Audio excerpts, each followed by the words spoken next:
Boa noite a todos, bem-vindos ao nosso canal, aonde aprendemos uns com os outros. A cada dia, não é, meus irmãos? Nós vamos aprendendo as lições, exercitando em nós, passando à frente, não é?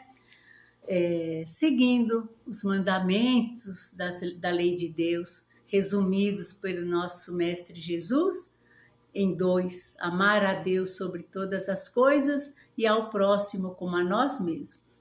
Então precisamos nos amar para amar nosso próximo e, ao mesmo tempo, amar ao nosso Pai Criador, não é mesmo?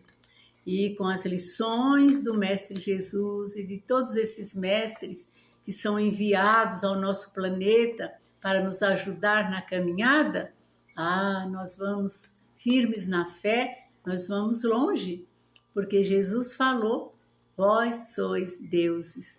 Meus irmãos, não vamos esquecer disso, no lado da gente fazer o bem, exercitar o bem, né? Estar ligado com o plano espiritual superior, para que, como eu já falei, a cada pensamento ruim que vier para nós substituirmos por 2, 3 bons, né? Pensamentos no bem. E meus irmãos, então vamos iniciar com a nossa prece por visão? Senhor, ensina-me a ver as minhas próprias faltas, auxiliando-me a corrigi-las, para que eu faça o melhor de mim, segundo os teus desígnios. Entretanto, Senhor, apaga-me a vocação de descobrir as faltas alheias, a fim de que a tua paz me fortaleça o coração. E que assim seja. Meus irmãos, hoje eu vou continuar com Mário Sérgio Cortella, nesse livro Não Espere pelo Epitáfio. É uma lição que vocês vão gostar muito, vão exercitar muito o pensamento no bem. A lição tem o título A Lógica do Tubarão. Todas as vezes em que se fala sobre a incrível capacidade humana de dominar a natureza, com os elogios de praxe à nossa inventividade e poderio, e mais ainda o orgulho de uma racionalidade que se aproxima da petulância, Benauro Roberto de Oliveira, um paulista estudioso da história natural e social, conta e reconta em suas competentes e concorridas aulas uma das lendárias manifestações que cercam a personalidade de Jacques-Yves Cousteau, o francês que se tornou o maior dos oceanógrafos do século XX. O francês que se tornou o maior dos oceanógrafos do século XX. Dizem que um jovem jornalista entrevistava Cousteau sobre o nosso temor aos tubarões e desejava saber quais as chances de um de nós escapar do enfrentamento direto com um desses estupendos animais. O cientista respondeu que as probabilidades de sair ileso eram nulas. O jornalista não se satisfez e perguntou em sequência se o tubarão atacaria se já estivesse alimentado, se fosse de noite, se estivéssemos numa jaula, se fôssemos muitos, se carregássemos um arpão, se entregássemos alguma isca, etc. A cada pergunta, a resposta de Cousteau era a mesma. O bicho atacará de qualquer modo. Irritado, o jovem bradou. Mas isso não tem lógica. Com paciência, o gentil pesquisador dos mares retrucou. Tem sim, mas é a lógica do tubarão.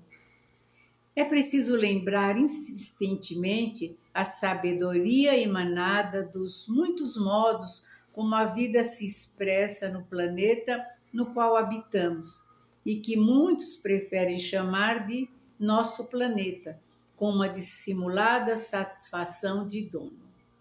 Não somos proprietários, e sim usuários compartilhantes.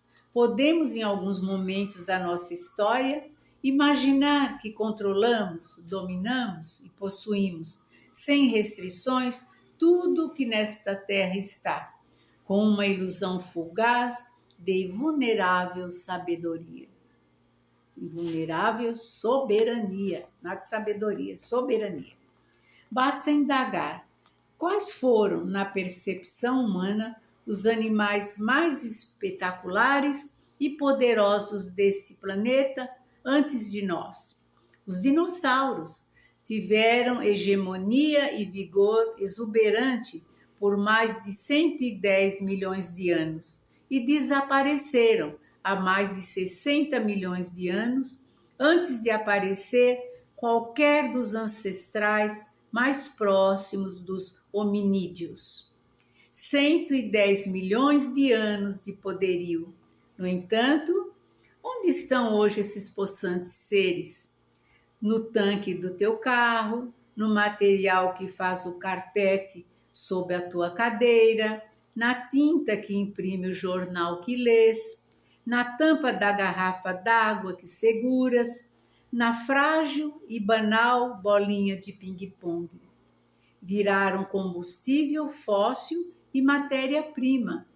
E nós, dominando há apenas 40 mil anos, achamos poder fazer qualquer coisa.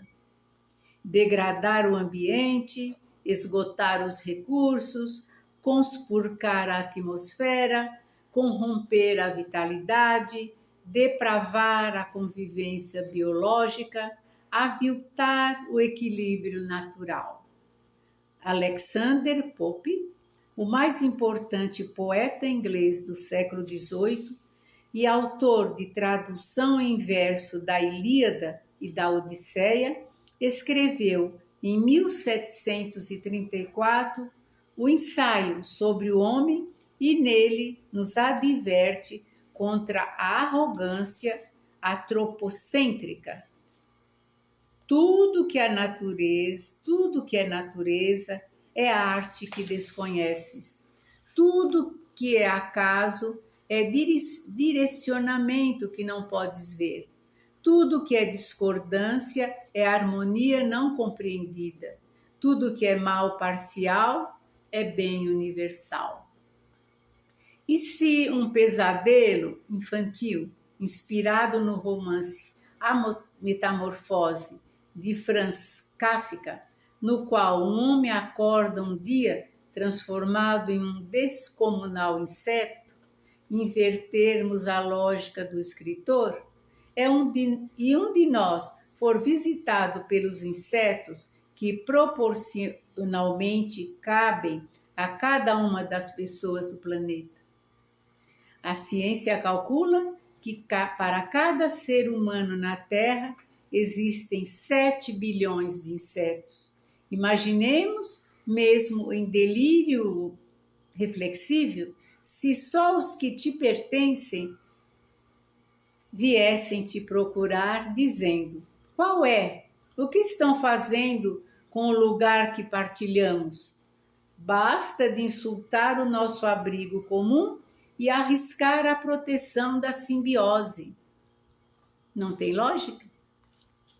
E assim, meus irmãos, nós agradecemos pela lição, não é? Ao nosso querido Mário Sérgio Cortella, não é? E vamos nos despedindo, tendo uma ótima noite, ótimos sonhos, um alegre despertar, não é? E dando o joinha costumeiro no nosso canal, não é mesmo? Então, até o nosso próximo encontro.